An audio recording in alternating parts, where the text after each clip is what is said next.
لا حول ولا قوة إلا بالله العلي العظيم. بسم الله الرحمن الرحيم. الحمد لله رب العالمين، والصلاة والسلام على سيد المرسلين أبي القاسم محمد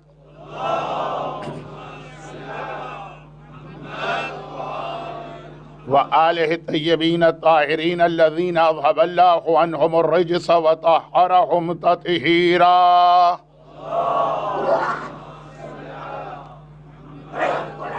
سيما لا بقية الله في الأرضين أجل اللهم له الفرج. أما بعد، فقد قال الله عز وجل في كتابه المبين: بسم الله الرحمن الرحيم. والنجم إذا هوى ما ضل صاحبكم وما غوى وما ينطق عن الهوى إلا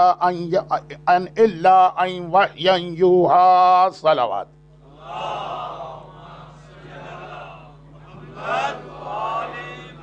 ہمارا حبیب کچھ نہیں بولتا ہے، وہی بولتا ہے، الا ان وحی یوحا، جو وہی بولتی ہے۔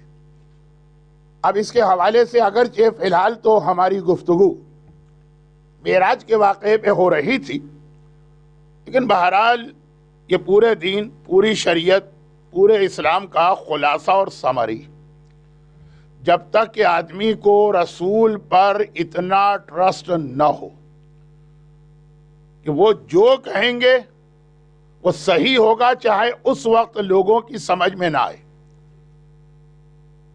جب تک اتنا ٹرسٹ نہ ہو دین پہ عمل نہیں ہو سکتا۔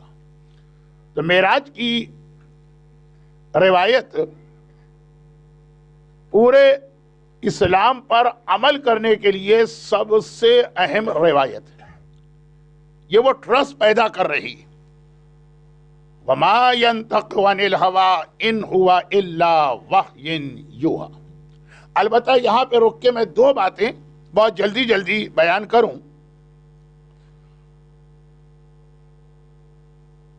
پہلی گزارش ان مومنین اور مومنات سے ہے جو انٹرنیٹ پر یا یوٹیوب وغیرہ پہ یہ والے عشرے کی مجالس سن رہے ہیں، اور یہ وہ لوگ ہیں جو اکثر میری مجالس سنتے رہتے ہیں۔ اب مسئلہ یہ ہوتا ہے کہ ان کو ہر چیز سنی بھی لگتی ہے، اور ادھر جو مجمع میرے سامنے ہے جس کی خدمت کے لیے میں آیا ہوں،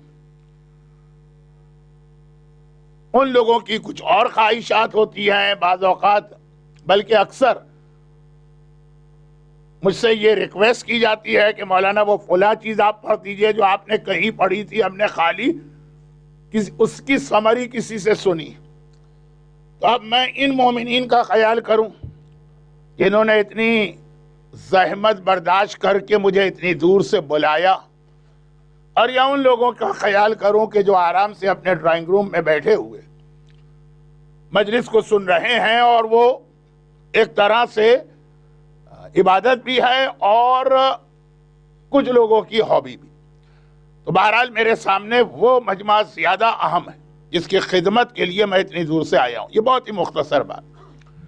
دوسری گزارش یہ ہے کہ ایک سوال میری تیسری مجلس کے بارے میں پوچھا گیا، لیکن مجھ تک یہ سوال بہت لیٹ پہنچا، اور پتہ نہیں کیوں میرا دل کہہ رہا ہے کہ جن کا یہ سوال ہے وہ اس مجمع میں نہیں، تو اس لیے جواب دینے کی فی الحال میں ضرورت محسوس نہیں کر رہا، لیکن اگر وہ اس مجمع میں ہیں تو بعد میں اطلاع کر دیں تاکہ کل اس کا جواب مختصراً آ جائے۔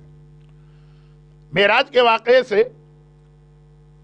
آج کی جو جدید ترین سائنٹیفک ریسرچ ہے ٹائم کے بارے میں، اس کے بہت سے مسئلے حل ہوتے ہیں، لیکن ایام ازاں کی ان مجالس میں جو مجمع میرے سامنے، یہ کوئی سائنس وائنس تو سننے نہیں آئے، یہ ہمارے یوتھ کے لیے مناسب موضوع ہے کہ جنہیں ایک چیلنج کا سامنا کرنا پڑتا ہے اپنے کالج اور یونیورسٹی میں۔ آپ کی اکثریت تو گھر سے مسجد، مسجد سے گھر، جو ایج گروپ میری مجالس میں آتا ہے، تو میں زیادہ اس کے اس پہلو پہ نہیں جا رہا ہوں، لیکن صرف ایک گزارش معراج کے حوالے سے، اور وہ یہ ہے کہ یہ کہا جاتا ہے کہ نون ہیومن ہسٹری.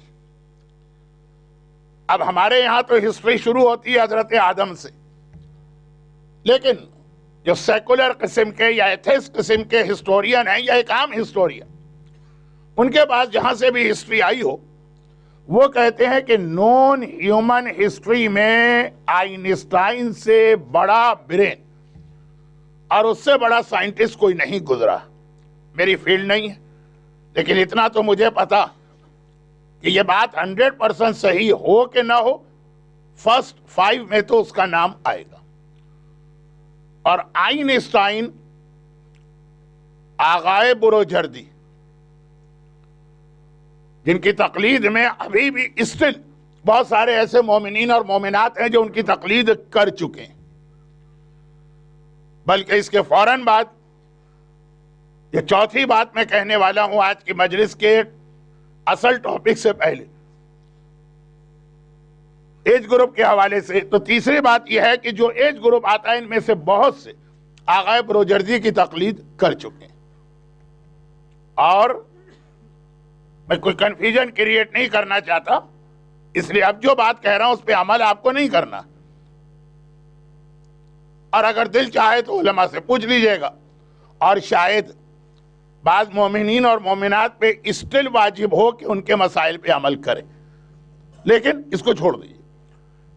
یہ آغائے بروجردی کے ہاتھ پر آئنسٹائن نے جب اسلام قبول کیا اور شیعت کو اختیار کیا، اس کا ریزن صرف معراج کا واقعہ تھا. ہماری مرجعیت کتنی سٹرونگ ہوتی ہے، اور ہمارا مرجعیت کا ویژن اور مرجعیت کی خدمت سروسز جو اسلام کو دی وہ کیا. پیغمبر کی مشہور حدیث مرجعیت کے بارے میں بھی ہماری قوم کی ایک ٹریجڈی، الناس اعداء بما جہلوا. جب لوگ کسی چیز سے جاہل ہوتے ہیں، جب انہیں اس کی ڈیٹیل نہیں پتا ہوتی، تو وہ خود بخود اس کے دشمن بن جاتے ہیں. ہم لوگ جانتے ہی نہیں کہ مرجعیت کس چیز کا نام. ہم تو سمجھتے ہیں کہ نجف یا قم میں 80-90 سال کا بوڑھا آرام سے بیٹھا ہوا ہے، اب اس کے پاس نہ فزیکل فٹنس ہے نہ مینٹل وہ شارپنس ہے، اور اس کو پتا بھی نہیں کہ قم میں اس کے گھر کے باہر کیا ہو رہا، یعنی دنیا میں کیا ہو رہا. جیسا اس کا موڈ ہوتا ہے اس نے ایک فتویٰ دے دیا یہ خیال کیے بغیر کہ مثلا ویسٹ میں ہمارے بچے یا بچیوں کو جو چیلنجز فیس کرنا پڑ رہے، یہ فتویٰ تو اس میں پرابلم اور بڑھا دے گا. ہم یہ سمجھتے ہیں، نہ ہمارے پاس ٹائم ہے کہ ہم ان کے حالات اور ان کا کنٹریبیوشن اور ان کا رول سمجھیں. بھائی مرجع تو اپنی تمام تر عظمت اور گریٹنس کے باوجود نتھنگ امام کے سامنے. ہمارے پاس امام کے حالات پڑھنے اور سمجھنے کا ٹائم نہیں ہے. چوتھے امام کے بعد کے جو معصومین ہیں ان میں سے کتنوں کے حالات ہم کو معلوم ہیں، اور جو تھوڑے بہت حالات اور واقعات معلوم ہے اس کا ہماری پریکٹیکل لائف سے کیا تعلق. کچھ معجزات معلوم ہے ہمیں امام کے، کچھ مصائب معلوم ہے ہمیں امام کے، لیکن خود امام نے امامت کی کیا ڈیوٹی انجام دی. چھوٹی سی ایک بات، کیونکہ بہت مشہور بات ہے، ابھی ہمارا یہ نوجوان میرے خطبے سے پہلے آقا حسین کے حوالے سے جو شعر پڑھ رہا تھا، تو مثلا حسین کیا، اب حسین کا جو انٹروڈکشن زیارت وارثہ کے ایک ایسے جملے میں کیا گیا جو ہر ایک کو یاد ہے، مگر کبھی اس پہ غور کیا کہ اس میں حسین کا کیا انٹروڈکشن کرایا جا رہا ہے. اشہد انک الامام البر التقی الرضی الزکی الہادی المہدی.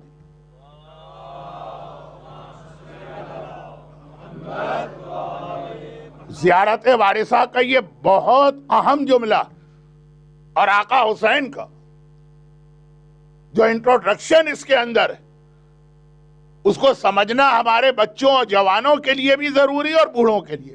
لیکن چونکہ آج کی مجلس ابھی اس پر نہیں ہے، شاید آخری مجلس یا سیکنڈ لاسٹ مجلس میں اس طرف آ جاؤں، تو معصومین کا وقت، معصومین کا رول وہ ہمیں نہیں معلوم. تو مراجع تو بہت بعد میں آتے ہیں، اور معصوم کے سامنے تو مرجع کی کوئی حیثیت نہیں. مگر معصومین کے حالات اور واقعات ہم کو نہیں معلوم. ہر امام کے 3-4 بہت مشہور واقعات ہیں بس. لیکن ہمارے والدین کا کنٹریبیوشن، ہمارے جینز اور ڈی این اے میں معصومین کی محبت موجود ہے. مرجعیت کے حوالے سے ایسا نہیں ہے، اس لیے جب مرجعیت کے حالات نہیں پتہ تو ہم خود بخود ان کے دشمن بن جاتے ہیں.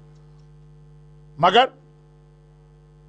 باقی باتوں کو چھوڑیے. آئنسٹائن، عجب ایسے ممبر سے یوں تو بڑے بڑے کلیم و دعوے کر دینا آسان ہے کہ جی آئنسٹائن شیعہ ہو گیا تھا، لیکن آپ یوٹیوب پر جائیے گا تو 3-4 جگہ پہ آئنسٹائن کی شیعت کا واقعہ ہے، مگر ایک ایسا جو پورے وہ تمام ڈاکومنٹس اور ایویڈنس کے ساتھ ہے. میرے پاس وقت بھی نہیں ہے اور شاید جو مجمع میرے سامنے ہے اس کو اس سے زیادہ انٹرسٹ بھی نہیں ہے. آئنسٹائن شیعہ ہو کہ نہ ہو اس سے ہمارا کیا تعلق، ہمیں صحیح شیعہ ہونا چاہیے. مولانا ہمیں تو وہ بات بتائیں، اور یہی میرا اپنا سبجیکٹ ہوتا، اس لیے میں یہاں پہ بات کو روک دیتا ہوں. لیکن کبھی کبھی بعض نوجوانوں کو شوق ہوتا ہے، وہ جا کے ایسی چیزیں پڑھ لیتے ہیں اور مراجع کی محبت اور اسلام پر ان کا ٹرسٹ اور زیادہ بڑھ جاتا ہے. تو 1-2 منٹ کی میں نے آپ کو یہ زحمت دی آئنسٹائن کے حوالے سے، لیکن وہ جو بھی واقعہ ہو، جو بھی اس کے ایویڈنس ہو، جو بھی اس کے ڈاکومنٹس ہوں، ان سب کا خلاصہ یہ ہے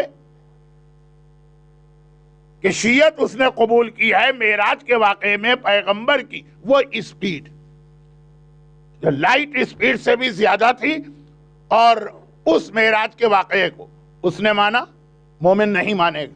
کب؟ جب یہ چوتھی بات کے بعد میں آتا ہوں. چوتھی بات یہ ہے کہ کل کی مجلس کے بعد، خالی کل کی نہیں ہے لیکن کل کی مجلس کے بعد مجھے ایک ہی وقت میں 2 کامنٹس ملے.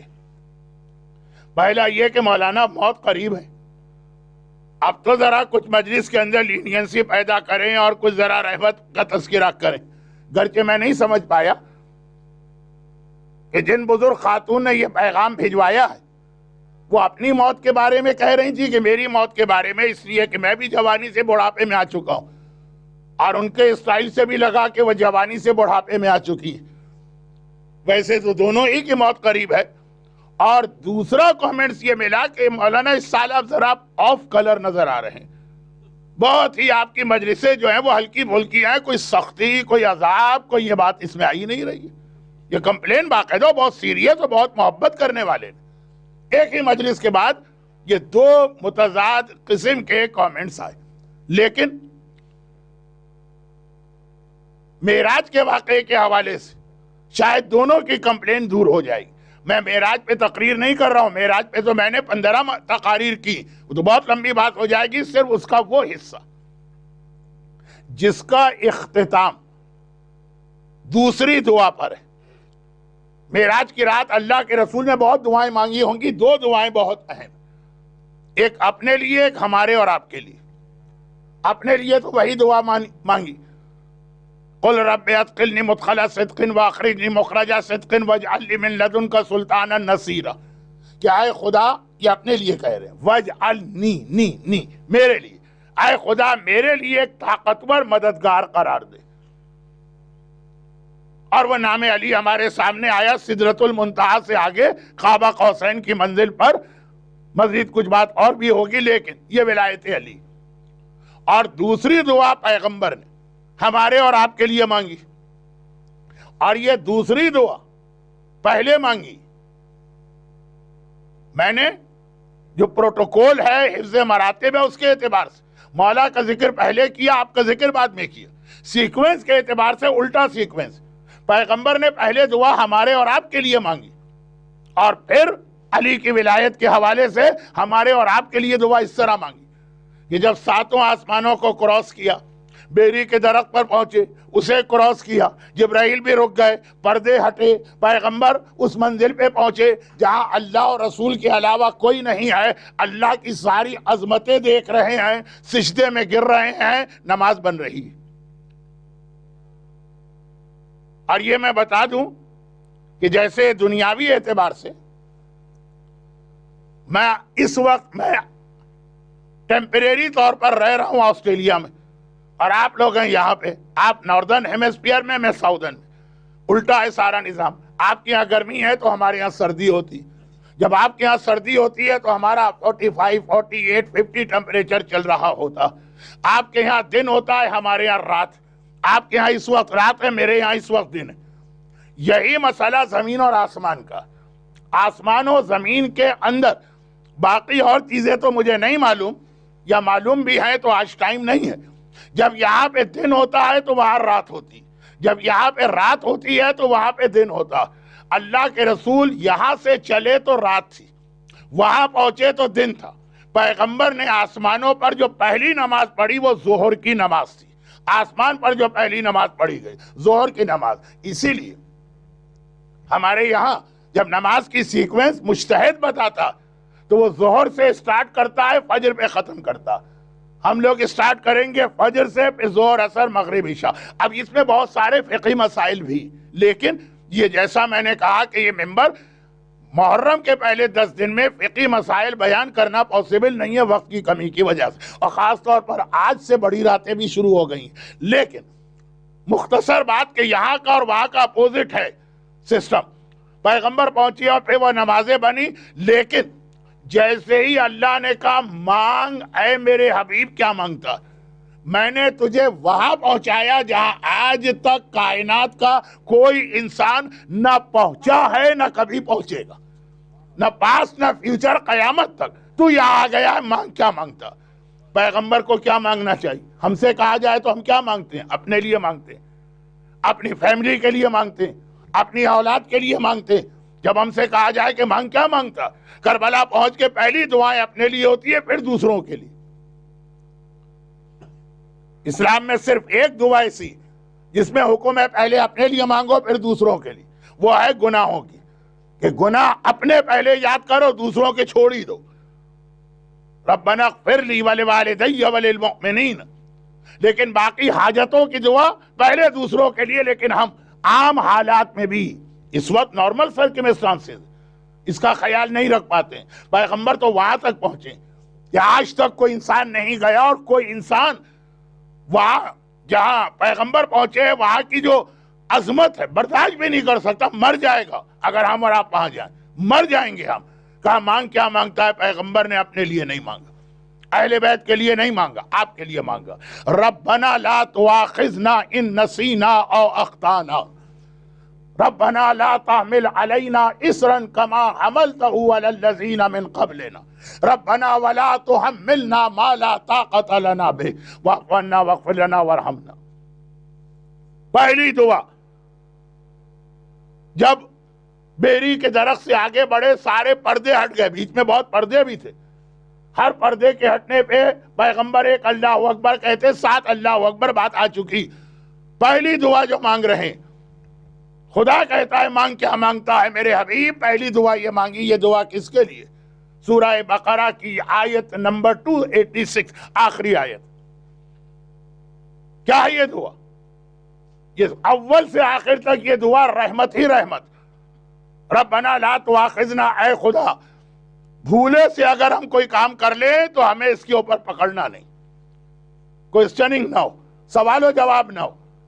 سوال و جواب 2 دفعہ ہوں گے، ایک قبر میں منکر و نکیر آ کے سوال کریں گے، وہ خالی عقیدے کا سوال نہیں ہے، اس کے بعد عمل کا بھی سوال۔ یہ امام نے کہا نا کہ جب عقیدے کے سوال ہو جائیں گے پھر پوچھا جائے گا کہ زندگی کیسے گزاری، اور دوسرا سوال و جواب ہوگا میدان قیامت میں۔ یہاں پہ ایک چھوٹی سی فقہی بات اور ایک بہت مشہور حدیث۔ کربلا معلیٰ کی زیارت کے لیے صاحبان ایمان تیار ہو رہے ہیں، بلکہ بہت سے نکل چکے ہیں، 40 میں اس سے زیادہ لوگ آئیں گے، اور سارا سال یہ سلسلہ رہے گا۔ اور کیا کہنا کربلا کی زیارت کا؟ وہ جو آپ نے روایت میں ایک جملہ 2 بار سنا، ایک جملہ ہے 2 بار، پہلا معراج کی رات کا ہے، دوسرا کربلا کا ہے۔ کربلا ہمارے اور آپ کے لیے ہماری معراج کربلا ہی ہے۔ کائنات میں 2 ہی جگہ تو ایسی جس کو احترام میں معلیٰ کہا جاتا، ایک عرش معلیٰ ہے، ایک کربلا معلیٰ۔ نانا آسمان پر گئے تو عرش کو معلّہ بنا گئے، نواسا زمین پہ آیا تو کربلا کو معلّہ بنا گیا. دو ہی معلّہ تو ہیں. ہماری معراج، ہم وہاں نہیں جا سکتے جہاں رسول گئے، لیکن ہم وہاں جا سکتے ہیں جہاں ہمیں ویسی ہی معراج مل جائے. اب روایت یہ کہ معراج کی رات پیغمبر نے آخری منزل پہ خانہ کعبہ دیکھا اصلی، اور ملائکہ اس کا طواف کر رہے ہیں، فرشتے، اور پتہ چلا کہ ہر وقت اتنی وہاں پہ کیپیسٹی ہے کہ 70,000 فرشتے ہر وقت طواف کرتے ہیں. لیکن ایک بار جس نے طواف کر لیا، اس فرشتے کا ٹرن دوبارہ آ ہی نہیں سکا. وہ تڑپ رہا ہے کہ مجھے ایک دوسرا طواف بھی کرنا، لیکن ابھی وہ فرشتے باقی ہیں جنہوں نے ایک بھی طواف نہیں کیا. تو اتنے سارے فرشتے ہیں کہ ایک بار طواف کرنے کے بعد دوسرا طواف کرنا ہے. بٹھا دیا گیا کہ نہیں، پہلے ان لوگوں کا ٹرن ہے جنہوں نے ایک بھی طواف نہیں کیا. ایک وہ ہے اور ایک کربلا. تڑپتے ہیں فرشتے. ہر شب جمعہ فرشتوں کی جماعت آتی ہے، لیکن ایک وقت میں اللہ سارے فرشتوں کو کربلا نہیں بھیجتا. کائنات کا نظام بھی چلانا، گرچہ اللہ بغیر کسی فرشتے کے ہی چلا سکتا، لیکن ایک سسٹم ہے. اور ایک بار جو کربلا کی زیارت کو آ گیا، آپ میں سے بھی جو ایک بار کربلا کی زیارت کو چلے گئے، کیا انہوں نے کہا کہ بس اب دل بھر گیا، اب دوبارہ نہیں آنا؟ ارے جو اب تک نہیں گیا وہ اتنا نہیں تڑپتا ہے. جو ایک بار کربلا دیکھ کے آیا ہے، کربلا میں رہ کے آیا ہے، ذریعہ امام کی زیارت کر کے آیا، وہ زیادہ تڑپتا کہ دوبارہ ہمیں کتنے جلد موقع مل رہا. فرشتے بھی تڑپ رہے ہیں، لیکن ٹرن ہی نہیں آ رہی ہے فرشتوں کی. تو ایک کربلا کے لیے یہی جملہ آیا، اور ایک آسمان معراج وہاں کے لیے یہ جملہ آیا. ہماری معراج تو یہ. تو اب وہ فرشتے جب کربلا کی زیارت کر کے واپس جاتے ہیں تو آسمان پر ہر فرشتہ اور جنت کی ہر حور یہ دریافت کرتی ہے کہ تم زیارت کر کے آئے، ہمارے لیے وہاں سے کوئی تحفہ اور گفٹ لائے. اب وہ حدیث آپ نے سنی کہ سوال کیا جاتا ہے کیا چاہیے، تو کہا خواہ کہ شفا چاہیے، اور بات بہت زیادہ پھیل جائے گی. کربلا زیارت آج کا موضوع نہیں ہے، تحفہ. کربلا کی زیارت کر کے جا رہے ہیں، واپس تحفہ مانگتے ہیں. کون؟ آسمان کے فرشتے. آسمان میں کس چیز کی کمی ہے؟ اور جنت کی حوریں، جنت میں کس چیز کی کمی ہے؟ لیکن کہا کربلا کا تحفہ، کربلا کا تحفہ ہے. جنت میں بھی بیٹھ کر ہمیں کربلا کا تحفہ چاہیے. شب معراج پیغمبر پہنچے. خدا نے کہا مانگ کیا مانگنا. پیغمبر نے جو پہلا تحفہ اللہ سے مانگا،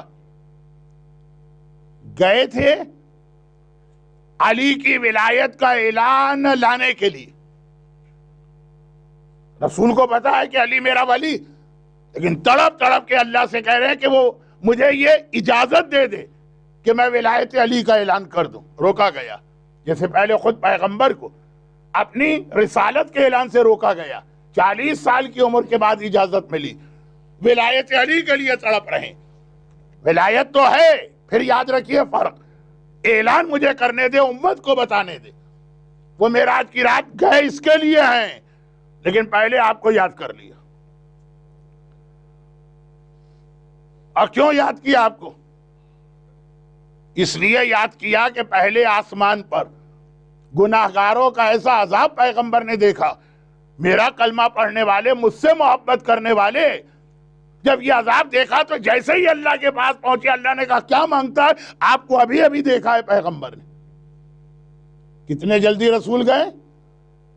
دروازے کی کنڈی ہل رہی تھی، ہلتی رہی اور واپس بھی آ گئے.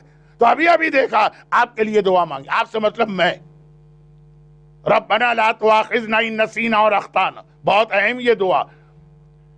اور اگر ایک جملہ میں کہہ دوں تو شاید کچھ لوگ سمجھ نہیں پائیں گے اور اس سے ذرا نگیٹو امپریشن لیں گے. عذاب کے یہ مناظر دکھائے اسی لیے گئے تھے تاکہ اللہ کا حبیب پہلی دعا گناہگاروں پر رحمت کی مانگے. یعنی اگر عذاب نہ بھی دکھایا جاتا تب بھی پیغمبر گناہگاروں کے لیے رحمت کی دعا مانگتے. لیکن اللہ نے ایک ذریعہ بنایا.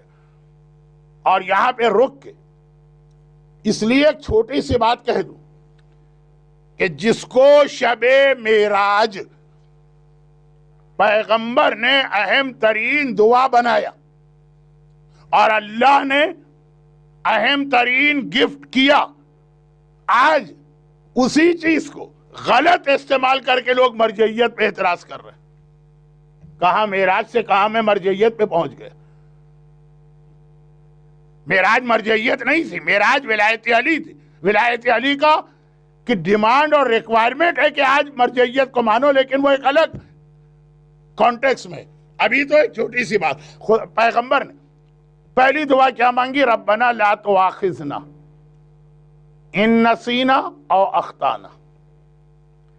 اے خدا اگر ہم سے، مجھے یاد ہے کہ ابھی ایک حدیث میں پڑھ رہا تھا، رک گیا زیارت کے حوالے سے کیونکہ وقت بہت، میں نے ایک دم گھڑی کو دیکھا تو وقت تو بھاگا جا رہا. یہ بات کل آئے گی جو ابھی رک گئی زیارت کے لیے، لیکن جو اصل موضوع چل رہا کہ اے خدا جو ہم بھول سے غلطی کر لیں، جو آپ کے گجراتی میں لفظ بھول تو رائج ہے، یہ بھول ہو گئی. نسیان مانے ویک میموری، ذہن سے نکل گیا، آئی فارگوٹ. اور اختانا بہت اہم لفظ ہے، یا بھولے نہیں، ہم سے خطا ہو گئی. اب میں اس کو کیسے سمجھاؤں؟ نہ انگریزی میری اتنی اچھی، نہ گجراتی تو خیر مجھے آتی ہی نہیں ہے، لیکن اردو میں بھی بہت مشکل ہے سمجھانا. لیکن بتا یہ رہا ہوں، ہمارے ایک بہت مشہور حدیث ہے، رفع القلم عن 9، 9 گناہگار ایسے ہیں جن سے اللہ نے قلم کو اٹھا لیا. قلم مانے جو آپ کے کندھے پہ 2 فرشتے بیٹھے ہیں، وہ جو لکھ رہے ہیں نا، 9 گناہگاروں کے لیے ان کو حکم ہے کہ نہیں لکھو، بند کر دو اپنا پین، روک دو اپنا پین. رفع القلم، 9 گناہگار ایسے ہیں جن سے اللہ نے قلم اٹھا لیا، یعنی ان کا عمل نہیں لکھا جاتا. عمل نہیں لکھے جانے سے مطلب گناہ. تو وہ اسی معراج کی حدیث کو آگے بڑھائی کہ اگر آپ بھولے سے کوئی غلطی کر لیں، روزے کے عالم میں ہے، آپ نے بھول سے پانی پی لیا، فوراً فرشتے نے لکھ دیا کہ اس نے گناہ کبیرہ کیا ہے، روزے کے عالم میں پانی پیا ہے، عذاب خدا آپ کے پیچھے لگ گیا. نہیں، بھول کے عالم میں یہ غلطی ہوئی، قلم اٹھا لیا گیا، فرشتے نے نہیں لکھا. یہ پیغمبر کی دعا ہے. ربنا، میں ہر ایک کی 10 مثالیں دے سکتا ہوں، لیکن ایک تو وقت کم، دوسرا مسائل فقہ تو بیان نہیں کرنا ہے اس اشرے میں. غلط بھی نہیں ہے، لیکن جب ٹائم نہیں ہے تو بھول کے عالم میں کتنے ایسے آپ کے گناہ ہیں جو بھول کے عالم میں آپ کرتے ہیں اور اللہ معاف کر دیتا. نمبر 2، خطا. یہ بہت اہم لفظ ہے، اس کو یاد رکھیے گا. یہ معراج کی دعا میں دوسرا لفظ ہے، ربنا لا تؤاخذنا ان نسینا اور اخطانا، اور رفع القلم میں بھی یہ شامل ہے. ایک معراج کا واقعہ ہے، ایک الگ سے حدیث آئی ہے 9 گناہگار.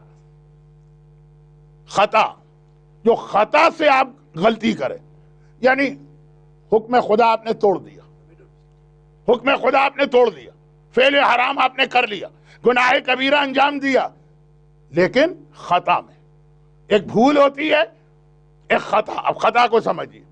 عید کے دن روزہ رکھنا حرام ہے، طے شدہ بات ہے. عید، چاہے رمضان عید ہو چاہے حج عید ہو، روزہ رکھنا حرام ہے. آپ کو معلوم ہے کہ آج عید کا دن ہے، آپ کے لیے شرعی گواہی سے ثابت ہو گیا آج عید کا دن، اور پھر بھی آپ نے روزہ رکھا تو گناہ. اور اگر خطا ہو گئی، یعنی آپ کی کیلکولیشن یا آپ کی گواہی صحیح نہیں نکلی یا نہیں پہنچی آپ تک گواہی، تو آپ تو سمجھتے رہے کہ آج 30th آف رمضان ہے، آپ نے روزہ رکھ لیا. اب بعد میں پتا چلا کہ نہیں، عید ہو چکی تھی، آپ سو رہے تھے اس لیے آپ کے پاس انفارمیشن نہیں آئی، آپ نے فون وغیرہ آف کر کے رکھے تھے اس لیے انفارمیشن نہیں آئی. عید سمجھ کے روزہ نہیں رکھا، آپ نے سمجھا آج رمضان ہے، بعد میں پتا چلا وہ عید ہے. یہ خطا، یہ معاف، کوئی گناہ نہیں ہے اس کے اندر. بلا وجہ اسے ایشو بنانے کی ضرورت نہیں ہے کہ جی اگر ہم فلاں مرجع کی بات مان لیں تو عید کے دن ہمارا روزہ ہو جائے گا. یہ وہ معافی ہے جو رسول اللہ معراج کی رات 7ویں آسمان پر پہنچ کر آپ کے لیے لے کے آئے. وہ ایک گفٹ آپ کو دے رہے، آپ کہہ رہے ہیں ہمیں نہیں چاہیے گفٹ، اس لیے نہیں چاہیے کہ ہمیں مرجع کو گالی دینا ہے، وہ زیادہ ضروری. یا رسول اللہ آپ کے دوسرے گفٹ لے لیں گے، یہ نہیں لیں گے، کیونکہ یہ گفٹ لینے کا مقصد یہ ہے کہ مرجع کے دونوں فتوے صحیح مانے جائیں۔ یہ کیسے ہو سکتا ہے؟ ہمارا کھانا کیسے ڈائجسٹ ہوگا جب تک کہ کسی ایک مرجع کو برا بھلا نہ کہا جائے؟ پیغمبر قیامت معراج کی رات یہ تحفہ لے کر آئے۔ اب اس میں ایک دو مثالیں میں اور دے دوں تاکہ یہ واضح ہو جائے کہ خالی یہ عید کا مسئلہ نہیں۔ مسئلہ بہت مشہور ایک زمانے میں کتاب تھی، بہت مشہور، اور ایک زمانے سے مطلب یہ ہے کہ کوئی 500 سال پہلے نہیں، ہماری جوانیوں میں۔ Then I was guided ثم اهتديت، تو بہت مشہور کتاب آغا تیجانی کی۔ اس کے اندر آخر میں ایک واقعہ، یہ والا واقعہ جو ہے آخر والا، یہ بہت اسلام میں پیش آتا پہلے خاص طور پر، اور وہ یہ ہے کہ شادی ہو رہی، چلے خیر وہاں تو رخصتی سے پہلے پتہ چل گیا، لیکن بہت سارے واقعات ہیں کہ رخصتی کے بعد بھی بہت دنوں بعد پتہ چلا کہ یہ جو شادی ہوئی، یہ لڑکا اور لڑکی ایک دوسرے کے بھائی بہن نکلی۔ شادی کے موقع پہ نہیں معلوم تھا۔ اب وہاں تو وہ بریسٹ فیڈنگ کا مسئلہ تھا، لیکن اس کے علاوہ بھی سمجھ لیجیے بھائی اور بہنیں الگ الگ ہو گئے اور بھول بھال گئے، فیملی کے دو برانچز ہو گئیں۔ پہلے کسی اور طرح سے یہ ہوتا تھا، آج کل جب سے سیپریشن بہت بڑھ گیا ہے، سنگل پیرنٹ فیملی بہت بڑھ گئی ہیں، لڑکا چلا گیا باپ کے ساتھ، لڑکی چلی گئی ماں کے ساتھ، ایک دوسرے کی خبر بھی نہیں، بعد میں شادی ہو گئی۔ شادی کے 5 سال بعد جب اولاد بھی ہو گئی، پتہ چلا یہ بھائی بہن کی شادی، محرم کے ساتھ نکاح، خالی گناہ نہیں ہے، گناہ کبیرہ میں سے ایک گناہ کبیرہ میں بھی ٹاپ آف دا لسٹ۔ لیکن کیا ان لوگوں کو پنش کیا جائے گا، سزا دی جائے گی آخرت میں، قبر میں یا دنیا میں؟ تینوں جگہ معاف ہے۔ کیوں معاف ہے؟ بھائی نے بہن سے شادی کی، بہن نے بھائی کے ساتھ فزیکل کانٹیکٹ قائم کیے، پھر بھی کیوں معاف ہے؟ کہ انہیں نہیں معلوم تھا، خطا تھی، جان بوجھ کے شادی کو تھوڑی کی ہے۔ تو یہ خطا کی معافی کہاں سے ملی ہے؟ یہ شب معراج اللہ کا رسول آپ کے لیے معافی لے کے آیا۔ بھائی بہن تو خیر بہت بڑی بات ہے، اس سے بھی بڑی بات ماں اور بیٹے کی شادی بھی، باپ اور بیٹی کی شادی بھی اگر خطا میں ہو جائے تو وہ جو عید کے چاند کا مسئلہ ہے، خالی وہ ایک پیغمبر معافی نہیں لائے ہیں، پورا ایک سسٹم ہے اسلام کا۔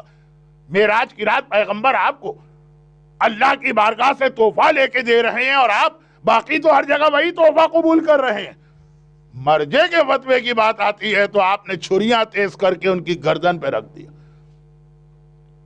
اب اس کی ایک آخری مثال دے دوں، اس لیے کہ بھائی بہن والا مسئلہ آج کل شاید کم پیش آتا ہو، اویئرنیس بہت بڑھ گئی ہے، کانٹیکٹ بہت بڑھ گئے ہیں، فیس بک کے سینکڑوں نقصانات ہیں، مگر ایک فائدہ یہ ہے، ایک تو فائدہ ہے نا کہ فیملیز ایک دوسرے کے کانٹیکٹ میں آ گئی ہیں۔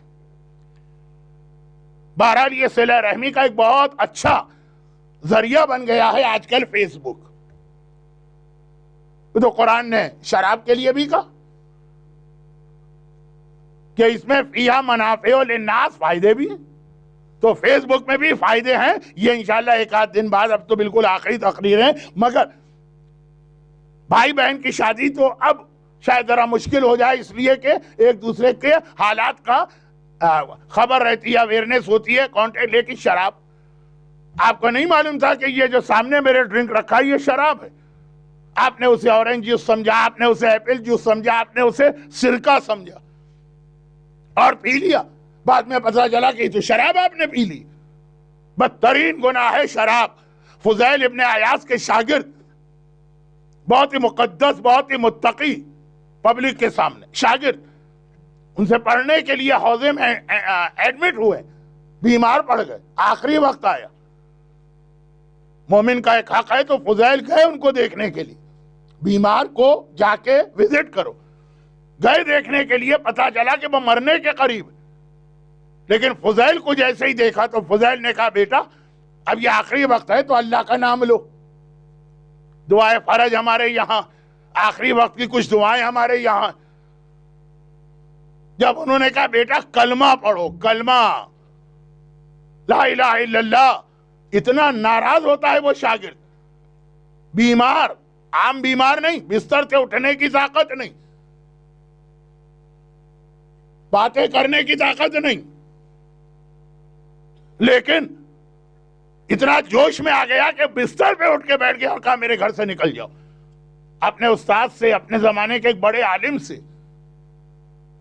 اور انتہائی روڈ طریقے سے کہہ رہا کہ نکل جاؤ۔ فضیل نے کہا بیٹا میں کلمہ پڑھا رہا ہوں، کہا آئندہ اللہ کا نام میرے سامنے نہ لینا، نکل جاؤ، میں نہیں مانتا کسی اللہ کو، اور یہ کہا اور گرا اور مر گئے۔ فضیل پریشان، ایک عام گناہگار کی بھی یہ حالت نہیں ہوتی، یہ تو اتنا پوائس ریلیجس اسٹوڈنٹ، دین کا اسٹوڈنٹ پڑھنے آیا۔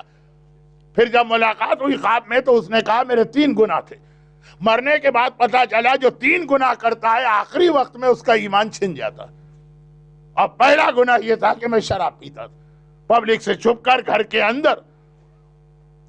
شراب تو وہ گناہ ہے کہ جو آپ لوگوں سے چھپا کے کر سکتے، تو شراب پینے کا جو سب سے بڑا نقصان ہے آخری وقت میں آپ کا ایمان چلا جاتا۔ آپ سے مطلب آپ نہیں ہیں، یہ تو ایک اسٹائل ہے بات کرنے کا، تو اب ہمارا اصل موضوع تو یہی تھا، ایمان کیسے جاتا ہے، کیسے بچانا۔ لیکن آپ سمجھے کہ یہ ایپل جوس شراب نہیں، اور آپ نے پی لیا شراب، وہ ایپل جوس پینے کے بعد پتا چلا کہ شراب۔ ہر آدمی کہے گا یہ گناہ معاف ہے، لیکن یہ گناہ کیوں معاف ہے، کیسے معاف ہے؟ گناہ تو آپ نے کیا۔ یہ شب معراج رسول اللہ نے آپ کے لیے اللہ سے خاص دعا کر کے یہ تحفہ لیا، ربنا لا تؤاخذنا ان نسینا او اخطانا۔ اب دیکھیے یہاں دونوں چیزیں واضح ہو گئی۔ آپ کو پتا تھا کہ یہ شراب ایک گلاس میں رکھی ہوئی، آپ بھول گئے اور آپ نے پی لی، وہ ہے نسینا، اور ایک ہے آپ کو معلوم ہی نہیں، آپ تو اس کو ایپل جوس سمجھ کے پی گئے، وہ ہے اخطانا۔ 2 الگ الگ ٹرم ہیں فقہ کی۔ بعد میں حدیث بھی آئی کہ اللہ نے ان دونوں گناہگاروں پر سے قلم اٹھا لیا، ان کے اعمال نہیں لکھے جائیں گے، جس نے بھول سے کوئی کام کیا، جس نے خطا میں۔ اور معراج کی رات، اچھا معراج کی رات پھر ایک جملہ کہہ دوں اور مصائب پر جاؤں، وقت نہیں رہا، اور وہ یہ کہ معراج کی رات وہ رات ہے جب ابھی شریعت دنیا میں آئی بھی نہیں، ابھی شراب حرام بھی نہیں ہوئی ہے، شراب تو مدینے پہنچنے کے 4 سال حرام ہوئی، اور بڑے بڑے گناہ حرام ابھی حرام بھی نہیں ہوئے۔ ہمارے ایکشنز، رحمت پہلے مل گئی، سہولت پہلے مل گئی، فیسیلیٹی ابھی سے عطا کر دی گئی۔ جیسے بہت سے لوگ ایسے ہیں، انہوں نے آپ کا کوئی کام کیا کمیشن بیسس پر، آپ کو پیمنٹ کرنے سے پہلے ہی اپنا کمیشن کاٹ کر ریمیننگ بیلنس آپ کو دیا۔ مورگیج میں بھی سنا ہے کہیں پہ یہ ہوتا ہے کہ وہ انٹرسٹ کی پہلی انسٹالمنٹ پہلے کاٹی پھر باقی آپ کو دیا۔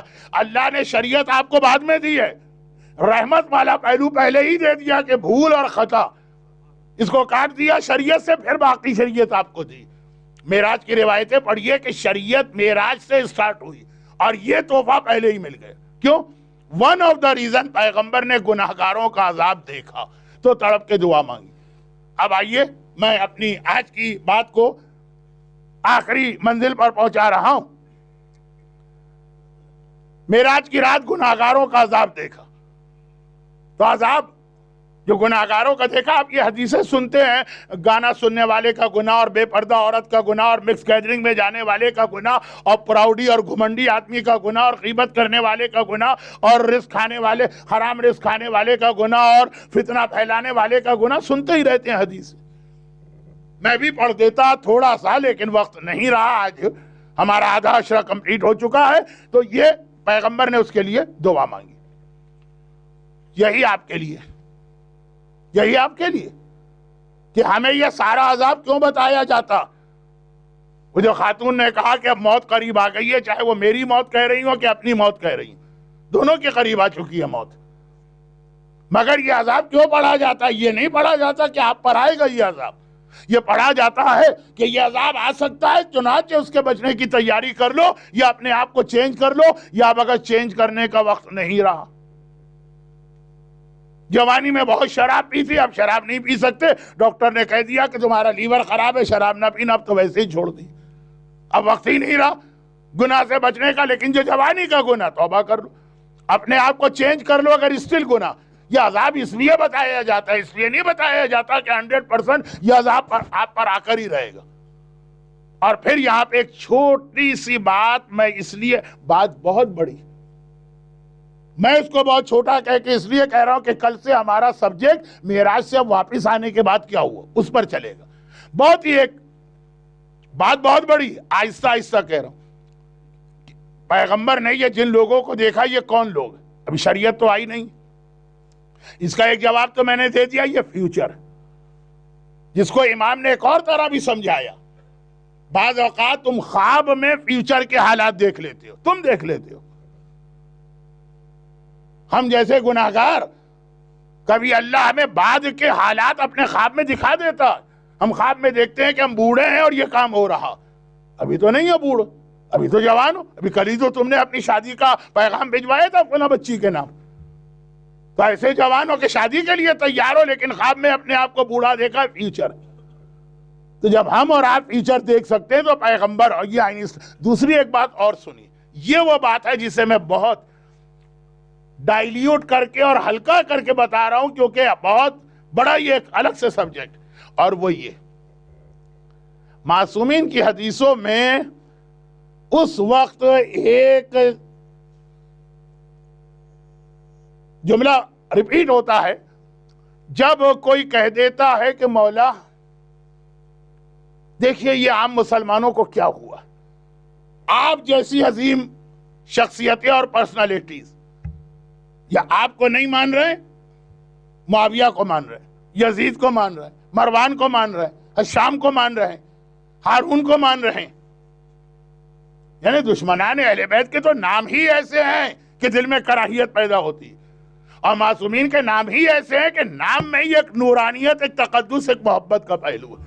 یہ آپ کو چھوڑ کر ادھر جا رہے ہیں اور اتنی بڑی تعداد میں، تو اب امام اس کے کئی جواب دیتے ہیں، جن میں سے ایک جواب تو آپ کو بھی معلوم ہے کہ حق والے کم باطل والے زیادہ، مگر ایک جملہ اور کہتے ہیں، اور یہ کبھی کبھار کہتے ہیں، اور اس کو بہت زیادہ ہائی لائٹ نہیں کرتے، لیکن کہتے ہیں، کہا کہ اگر تمہارا کرائیٹیریا یہ کہ ہمیں ماننے والے کم ہیں کہ زیادہ، تو دنیا میں تو انسان کچھ بھی نہیں۔ آسمانوں پر اللہ نے کتنے ہی ایسے شہر بنائے ہیں، مختلف پلینٹس میں، مختلف گیلیکسیز میں، جہاں پہ صرف ہمارا ہی نام لیا جاتا ہے، وہاں کوئی اور ہے ہی نہیں، تم تو اس کے مقابلے میں کچھ بھی نہیں ہو، ہمارے اصل ماننے والے وہاں ہیں۔ اب یہاں سے وہی بات کہ جب معراج کا واقعہ پڑھا گیا، اس وقت کے بچوں نے مذاق اڑایا، آج سب مانتے ہیں، کیونکہ آج سائنس نے پروف کر دی۔ جابلقا، سابلقا، امام نے دو شہروں کے نام بھی لیے۔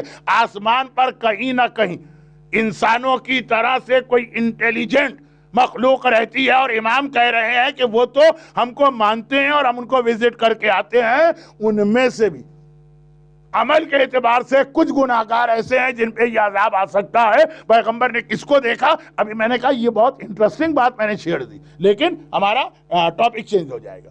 آئیے اب اختتام، 2 دن 3 دن سے جو بات میں کہہ رہا ہوں، جو میرا اصل موضوع نہیں، اصل موضوع ہے ایمان ختم کیسے ہوتا ہے۔ آج ایک واقعہ آ گیا، اور ایمان پروٹیکٹ کیسے ہوتا ہے، آج اس کا بھی تھوڑا سا ذکر آیا، لیکن یوں ایسا لگے گا پوری مجلس معراج پر ہوئی۔ پیغمبر یہ گناہگاروں کا عذاب دیکھا، ان کے حق میں جا کے دعا مانگی، اور یعنی ان کے حق سے مطلب ہمارے حق میں، یہ ہم ہیں، نمازیں ہم قضا کرتے ہیں، گانے ہم سنتے ہیں، بے پردہ ہماری عورت گھر سے نکلتی ہے، ہمارے لیے پیغمبر نے دعا مانگی۔ مگر یہ دعائیں تو ہو گئی ایک 2 مومن کے لیے۔ پیغمبر معراج کی رات اللہ کی بارگاہ سے اگر ولایت علی کا تحفہ لائیں تو اپنی رحمت کو مکمل کروا کے آئیں، وہ والی رحمت جو ہر وقت ہمارے اور آپ کے کام آتی۔ پہلے تو پیغمبر نے ہمارے لیے کیا دعا کی؟ لا تؤاخذنا ان نسینا او اخطانا، بھول کے، یعنی اس کا مطلب یہ کہ جو جان بوجھ کے گناہ کرے وہ معاف نہیں ہوگا، وہ بھی ہوگا، کیونکہ آخر دعا ہے واعف عنا واغفر لنا وارحمنا، جو آخری دعا ہے نا کہ رحمت نازل فرمائیے، تو اس کے لیے جو جان بوجھ کے گناہ کرے۔ جو جان بوجھ کے اپنی ماں سے شادی کرے، جو جان بوجھ کے اپنی بہن سے شادی کرے، اس کے لیے بھی پیغمبر نے آخر میں دعا مانگی ورحمنا، رحمت۔ آخری دعا کیا تھی؟ شروع کہاں سے ہوئی تھی؟ بھول کو معاف کر دے۔ آخر کہاں پہ ہوا؟ رحمت نازل فرما۔ تو پیغمبر یہ سارے تحفے لے کے آئے، جب کہا رحمت نازل فرما تو رحمت کا دوسرا نام ہے فاطمہ زہرا۔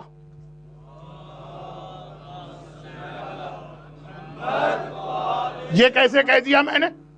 ویسے ہر مومن عقیدے سے مانتا ہے، لیکن دلیل کے ساتھ۔ پیغمبر فرماتے ہیں کہ اللہ جب تمہیں بیٹے دیتا ہے یہ ایک نعمت ہے، اور جب بیٹیاں دیتا ہے تو یہ ایک رحمت ہے۔ بیٹیاں رحمت ہے، بیٹے نعمت ہے۔ قیامت میں نعمت کا جواب دینا ہے، لَتُسْأَلُنَّ يَوْمَئِذٍ عَنِ النَّعِيمِ، بیٹوں کا جواب دینا۔ بیٹیاں رحمت ہے، رحمت کا کبھی جواب نہیں دیا جاتا۔ رحمت تو بغیر حساب دی جاتی ہے۔ جب ہماری ایک عام سی بیٹی ہمارے لیے رحمت بن رہی ہے تو رسول خدا کی فاطمہ جیسی بیٹی ساری کائنات کے لیے رحمت کیسے نہ بنے؟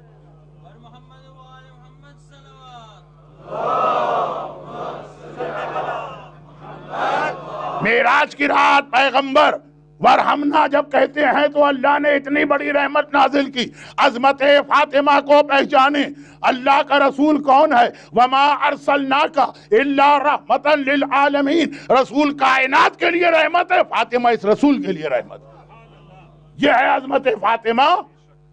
مگر بہت جلدی ابھی میں بات کہہ رہا ہوں، ورنہ تو جو میری پلاننگ تھی 5 منٹ 7 منٹ اس کو ذرا سمجھانا تھا، لیکن سمجھانا بعد میں، بہت جلدی اختتام پہ میں بات کو لا رہا ہوں۔ فاطمہ کائنات کے لیے بھی رحمت ہے، رسول اللہ کے لیے بھی رحمت ہے۔ مگر جو فاطمہ ہم سب کے لیے رحمت بن کے آئیں، روایت یہ ہے کہ قیامت کے دن جب وہ اللہ کی بارگاہ میں پہنچے گی تو آنسو بہاتے ہوئے پہنچیں گے، روتے ہوئے پہنچیں گے۔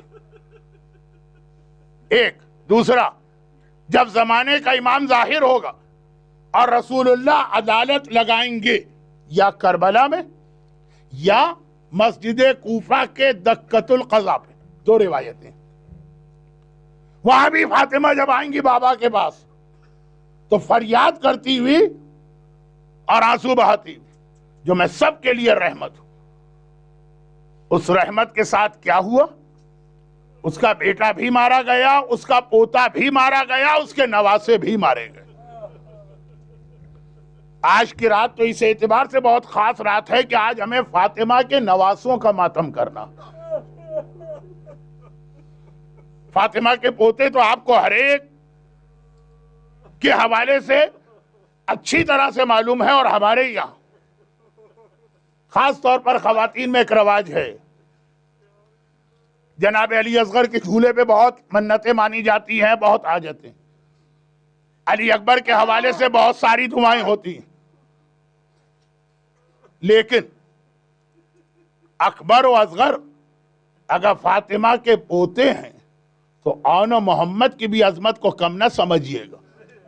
یہ فاطمہ کے نواسے، فاطمہ کو جو محبت حسین سے ہے وہ اکبر و اصغر میں آئی، اور فاطمہ کو جو محبت زینب سے ہے وہ آن و محمد میں آئی۔ اور اکثر آپ یہ سنتے ہیں، اور یہاں اس سال کے عشرے میں بھی 2 دن کے بعد سے مصائب شروع ہوں گے علی اصغر و علی اکبر کے، تو آپ سنیں گے کہ زینب حسین کے بیٹوں سے کتنی محبت کرتی، اپنے بیٹے بھول جاتی ہیں، اکبر یاد رہتا۔ تو کیا یہ خالی ون وے سلسلہ؟ نہیں، زینب اگر حسین کے بیٹے سے اتنی محبت کرتی ہے تو حسین بھی زینب کے بیٹے سے اتنی محبت کرتا۔ حسین کی محبت کو یاد کریں، یہاں تک کہ عام گھرانوں میں بھی یہ ہوتا کہ اپنی اولاد سے زیادہ بہن کی اولاد کو ترجیح دی جاتی، اور حسین کے بعد بھی یہی کہ زینب اگر ہر جگہ اکبر کو یاد کرتی ہیں، حسین اکبر بیٹا پیچھے ہٹ جا، آن و محمد تو آگے، میری بہن کی اولاد ہے، میری زینب کی اولاد ہے، حسین اور زینب۔ لیکن عجیب بات یہ ہے کہ اکبر کا ماتم سب نے کیا، اصغر کا ماتم سب نے کیا، آن محمد وہ ہیں کہ ان کی اپنی ماں بھی ان کا ماتم نہیں کر رہی، بلکہ ایک روایت 40 کے بعد پڑھی جاتی ہے، یہ 40 کے دن جب اہل بیت کو رہائی ملی اور وہ کٹے ہوئے سر ان کو واپس کیے گئے شام میں، اور شام کی عورتیں پرسہ دینے کے لیے آنے لگی، تو یہ منظر انہوں نے دیکھا کہ ہر کٹا ہوا سر کسی نہ کسی بی بی کی گود میں، زینب کی گود میں حسین کا سر، لیلا کی گود میں اکبر کا سر، رباب کی گود میں اصغر، فروا کی گود میں قاسم، عباس کا کٹا سر ام کلثوم کی گود میں، 2 کٹے ہوئے سر ہیں جن کو اٹھانے والا کوئی نظر نہیں آ رہا۔ کسی نے سوال کر لیا چوتھے امام سے، فرزند رسول کیا یہ لاوارث بچے ہیں؟ کیا یہ بچوں کا کوئی وارث نہیں ہے؟ کوئی ان کا ماتم کرنے والا نہیں ہے؟ میرا آقا سجاد آگے بڑھا، یہ کٹے سر اٹھانے لگے، کہا یہ کیا کہہ دیا؟ یہ لاوارث نہیں ہے، میں ان کا وارث ہوں۔ بس زینب نے دیکھا، کہا سجاد ان کٹے ہوئے سروں کو ہاتھ نہ لگانا، یہ تو میں نے صدقہ کر دیا، صدقہ کی بھی چیز کو نہیں چھوا جاتا۔ ماں نے کربلا سے لے کے شام تک جن بچوں کا ماتم نہیں کیا، آج ان کا ماتم آپ کو کرنا۔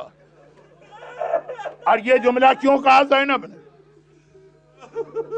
حسینی قافلہ مکے سے جب کربلا جانے کے لیے نکلا، اور کیسے نکلا؟ حج کو عمرے سے بدلا اور میرے آقا چلے، لیکن ابھی مکے سے 5 میل دور گئے ہوں گے۔ عباس کو بلایا، عباس قافلے کو روک دو۔ عباس کا کام عمل کرنا ہے، وہ سوال نہیں کرتے ہیں۔ روک دیا قافلے کو۔ حسین نے کہا عباس میرا خیمہ بھی لگا دو۔ 5 میل پر کوئی قافلہ نہیں رکتا۔ جو لوگ مکہ ہو کے آئے ہیں ان کے لیے بتا دوں، جو مسجد عائشہ یا مسجد عمرے کے نام سے ایک مسجد ہے جہاں سے ہم عمروں کا احرام پہنتے ہیں، یہ وہاں کا واقعہ۔ چند قدم پر قافلہ صبح نکلتا ہے، شام تک سفر کرتا۔ روک دیا حسین نے، آدھا گھنٹہ بھی نہیں ہوا ہوگا، میرا خیمہ لگا دو۔ عباس نے خیمہ لگا دی، آ کے کہا کہ آقا باقی سارے سواری کے جانور بھی بٹھا دوں اور سارے خیمے لگا دوں؟ کہا کہ نہیں، صرف میرا خیمہ۔ اور ابھی عباس یہ سوال کر ہی رہے تھے، حسین نے کہا عباس باہر جاؤ، میرا مہمان آیا ہے، استقبال کر کے لاؤ۔ کون مہمان اس وقت آیا ہوگا؟ عباس باہر نکلے تو کیا دیکھا؟ زینب کبریٰ کی شوہر عبداللہ ابن جعفر طیار مکے سے آ رہے ہیں، بہت بوڑھے تھے، بہت بیمار تھے۔ چنانچہ آقا حسین نے مکے سے نکلتے وقت آن محمد سے کہا کہ بیٹا تمہارا باپ بہت بیمار ہے، اسے تمہاری مدد کی ضرورت ہے، باپ کی خدمت کرو۔ جو امام زمانہ نے ایک ظاہر سے جملہ کہا تھا، حسین روک کے آئے تھے آن محمد کو۔ عباس نے دیکھا زینب کبریٰ کے شوہر آ رہے ہیں، زینب کبریٰ کی عظمت عباس سے بہتر کون جانے گا؟ بڑے احترام سے استقبال کر کے حسین کے خیمے میں لائے۔ عبداللہ ابن جعفر طیار نے حسین کو دیکھا، کہا حسین تو عمر میں مجھ سے چھوٹا، میرے بس میں ہوتا تو تیری پیشانی کے بال پکڑ کے تجھے روک دیتا، کوفے تو قطعاً نہ جانے دیتا، لیکن مجھے پتا ہے تو امام وقت ہے، جو کام کرتا ہے حکم خدا سے کرتا۔ میں صرف اس لیے آیا ہوں کہ ایک بار آخری رخصت دے دوں، لے لوں زینب کو، اپنی بیوی کو۔ حسین نے کہا زینب آپ کی بیوی باہر، ان کی ہماری ہے، چلے جائیے۔ زینب کو خبر ملی میرا شوہر آیا، شہزادی گھبرا گئی، ایسا نہ ہو کہ مجھے واپس لے جانے آیا ہو، اور حکم شریعت ہے کہ بیوی شوہر کی اجازت کے بغیر گھر سے باہر نہیں جا سکتی۔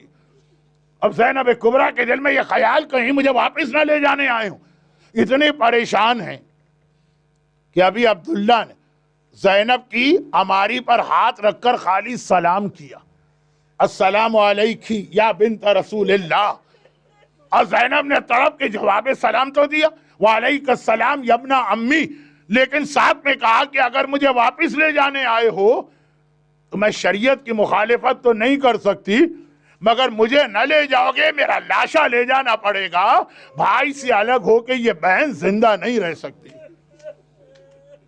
عبداللہ کے جواب سے پہلے اپنا سوال پیش کر دوں، ہاتھ جوڑ کر کہوں گا شہزادی ابھی تو خالی آپ کے دماغ میں خیال آیا شاید میرا شوہر مجھے واپس لے جانے آیا ہے تو آپ تڑپ گئی. جب عصر عاشور حسین نے آ کر کہا ہوگا زینب میرا آخری سلام لو، آج بھائی اور بہن کا ساتھ چھوٹ رہا.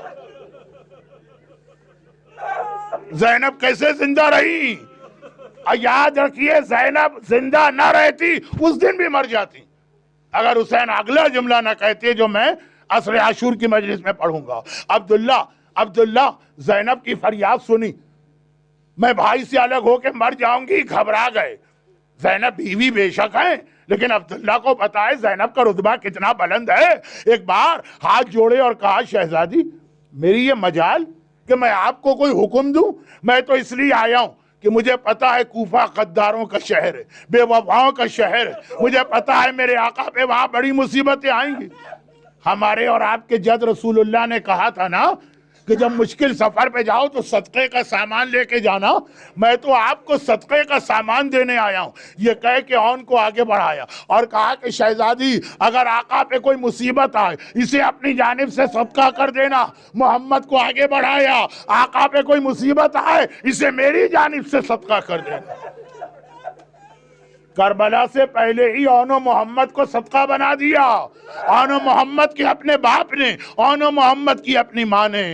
اون و محمد کربلا کا وہ شہید کہ باپ اور ماں دونوں صدقہ کرنے کو تیار، یہاں تک کہ عاشور کی صبح آ گئی. میں بہت جلدی آخری منزل پہ، آج تو شبیہ تابوت بھی برآمد ہوگی، ماتم بھی زیادہ ہوگا، عاشور کا دن آ گیا. عاشور کا دن ایک روایت آج بھی پڑھ رہا ہوں اور یہ روایت شب عاشور کی مجلس میں بھی پڑھوں گا. عاشور کی صبح آ گئی لیکن نہیں، اس سے پہلے عاشور کی رات. اللہ آپ کو کربلا لے گیا ہے اور کئی بار لے گیا. آج بھی آپ نے خیمہ گاہ دیکھی، خیمہ گاہ میں آپ نے شہزادی زینب کا خیمہ بھی دیکھا. آقا حسین شب عاشور اپنے خیمے سے نکلے، زینب کے خیمے کے قریب سے گزرے تو ایک عجیب منظر دیکھا. اون و محمد کو اپنے سامنے بٹھایا اور دونوں سے کہہ رہی ہے بیٹا اون و محمد کل میدان میں اپنی زبان سے کچھ نہ کہنا، ایسا جہاد کرنا کہ یزید کی فوج پکار اٹھے جعفر طیار کے پوتے آئے ہیں، حیدر کرار کے نواسے آئے. اور بیٹا مجھے پتا تم اتنے بہادر ہو کہ جنگ کرتے کرتے فرات پہ قبضہ کر لو گے، لیکن جب فرات پہ قبضہ کر لینا وہ بہت چھوٹے اور 3 دن کے پیاسے ہو، خبردار پانی نہ پینا، پہلے اصغر پانی پیے گا پھر تمہیں پانی پینا. حسین کی آنکھوں میں آنسو آ گئے. ماں اس طرح سے اپنی اولاد کو تیار کر رہی اور پھر عاشور کا دن آ گیا.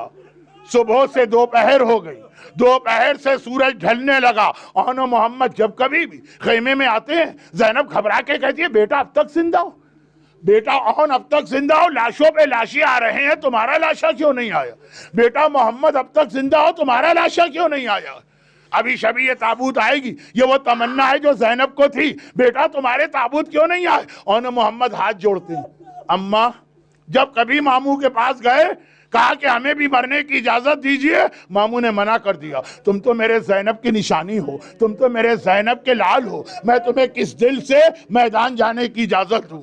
بس کئی بار جب زینب نے یہ سنا، میرے ایک استاد یہ جملہ نقل کرتے تھے، بس ایک بار اون محمد کو لے کے حسین کے خیمے میں آئے اور ایک بار کہا کہ بھائی حسین آج بہن بھائی کے گھر میں نہیں آئی، آج بہن بھائی کے گھر میں نہیں آئی، آج جعفر طیار کی بہو حیدر کرار کے بیٹے کے پاس آئی ہے اور اس لیے آئی ہے کہ میرے بیٹوں کو مرنے کی اجازت دے دو. حسین نے کہا زینب تمہیں تو سب پتا ہے کہ آج سب کو مرنا ہے، جو اس طرح تم نے کہا اجازت دی. اون کو حسین نے گود میں لے کے گھوڑے پہ بٹھایا، محمد کو عباس نے اپنی گود میں لے کے بٹھایا اور کیا جہاد کیا. بہت چھوٹے ہیں بچے، 9 اور 10 سال کے، لیکن کیا جہاد کیا. حیدر کرار کا جہاد یاد آ رہا، جعفر طیار کا جہاد یاد آ رہا، لیکن کب تک؟ ایک وہ وقت آیا کہ دونوں شہزادے زخموں سے چور زمین کربلا پہ گرے اور آواز دی ماموں ہماری مدد کو آئیے، بس اتنا سننا ہے۔ حسین عباس کو لے کے چلے، فوج یزید بھاگی، ایک لاشا حسین نے اٹھایا، ایک لاشا عباس نے اٹھایا، اور ادھر یہ لاشیں خیموں کی جانب آئے،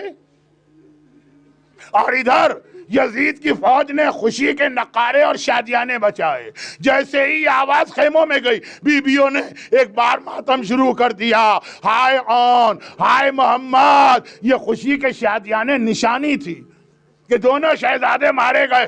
زینب نے جو سیدانیوں کا یہ بیان سنا، مرزا طبیر نے مرثیے کی ایک بیت میں اس کو نقل کیا، جیسے ہی یہ سنا ایک مرتبہ تڑپ کے کہا، بیویوں خاموش ہو جاؤ۔ باجے والوں کی صدا زیر قنات آتی ہے، کیسے لاشیں میرے بچوں کی بارات آتی ہے۔ مجھے تو مبارکباد دو، میری قربانی کام آئی۔ حسین یہ لاشیں لے کے خیمے میں آتے ہیں، زینب کے سامنے رکھتے ہیں۔ زینب نے دیکھا آن مر چکا ہے، محمد آخری سانسیں لے رہا ہے۔ اور ایک بار حسین نے کہا، زینب جب سے یہ بچے کربلا آئے ہیں تم نے انہیں گلے سے بھی نہیں لگایا۔ آج میری خواہش ہے، آخری سانسیں لے رہا ہے، محمد کو تو گلے سے لگا لے۔ زینب جھکی، ہے تو مانا، محمد کو گلے سے لگایا۔ محمد آخری سانسیں لے رہا ہے، محسوس کیا، ماں میرے قریب آئی، آنکھیں کھولی اور کہا، اماں اب تو ہم سے خوش ہے نا، اب تو ہم سے راضی ہے نا، تیرے محمد نے تیرے دودھ کا حق ادا کر دیا۔ ماتم حسین، ماتم حسین۔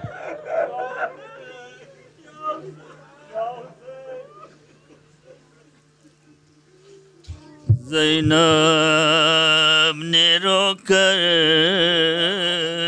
کہا،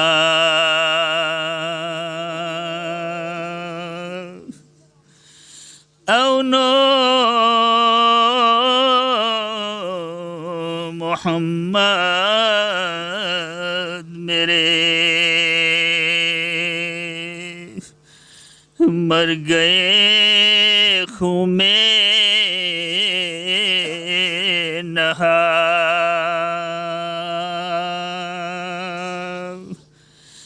او نو محمد میرے ماموں پہ صدقے ہوئے،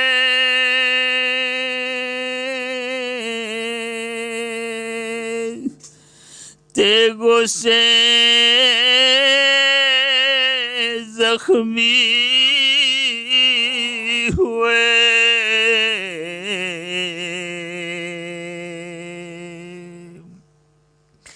خون میں تڑپتے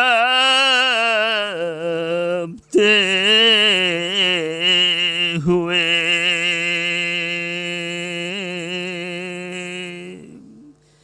او نو محمد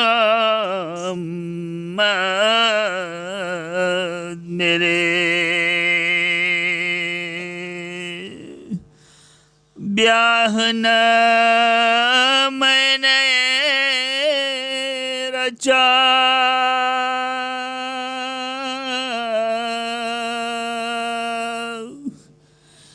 دل کا نہ مطلب ہوا،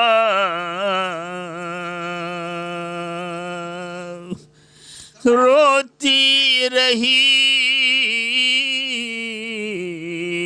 میں یہاں،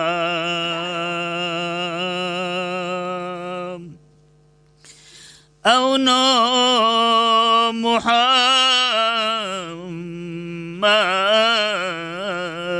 میرے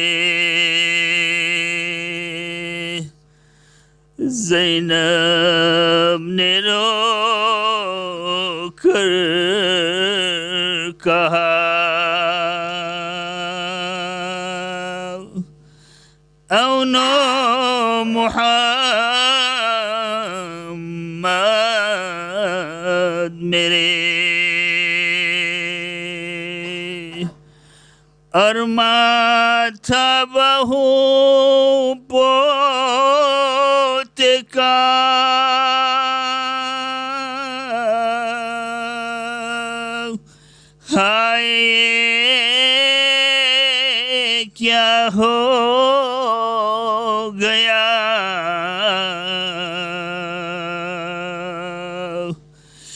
دل میں میرے رہ گیا اونو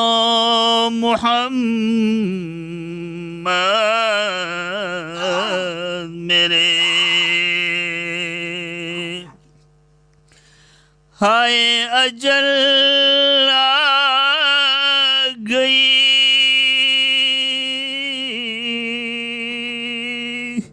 موت تمہیں بھاگ گئی کس کی نظر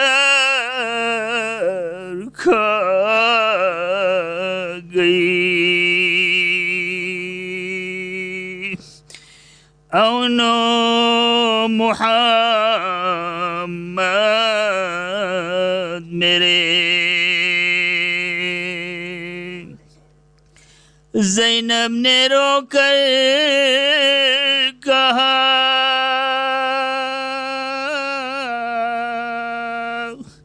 اونو محمد میرے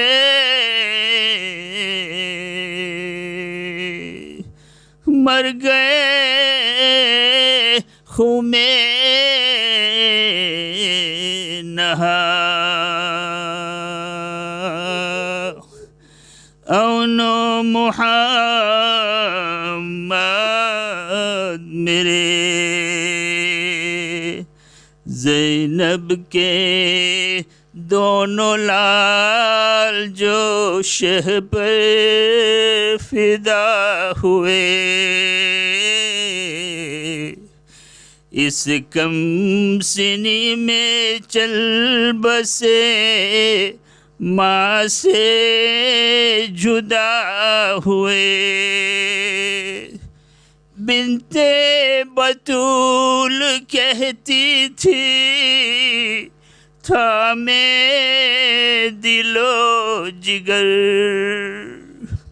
دو پھول اس چمن میں تھے یا رب وہ کیا ہوئے خیمے میں لائے دونوں کی لاشیں یہ کہتے شاہ زینب تمہارے لال بھی ہم پر فدا ہوئے شہ بولے اے بہن تیری غربت پہ میں نثار میدان میں ہائے قتل تیرے لاڈلے ہوئے زینب تمہاری کوئی نہ بر آئی آرزو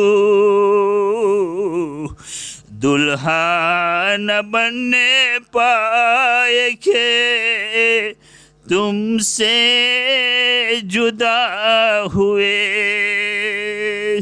بیٹوں کی لاش پر یہی زینب کے تھے کلام اب تم سے خوش جناب رسول خدا ہوئے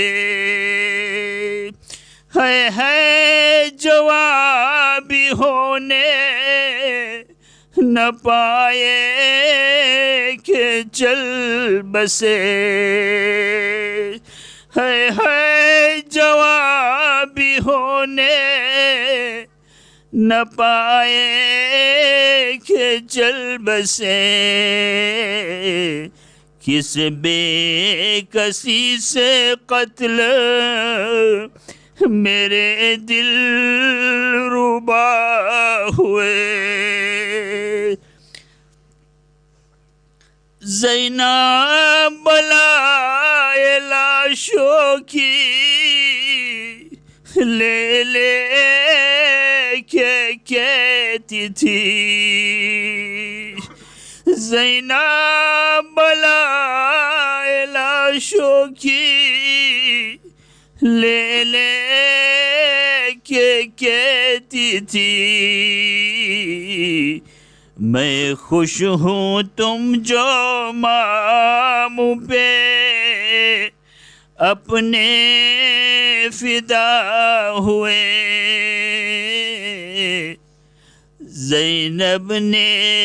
زینب کے دونوں لال جو شہ پر فدا ہوئے. اس کم سنی میں چل بسے ماں سے جدا ہوئے. یا حسین.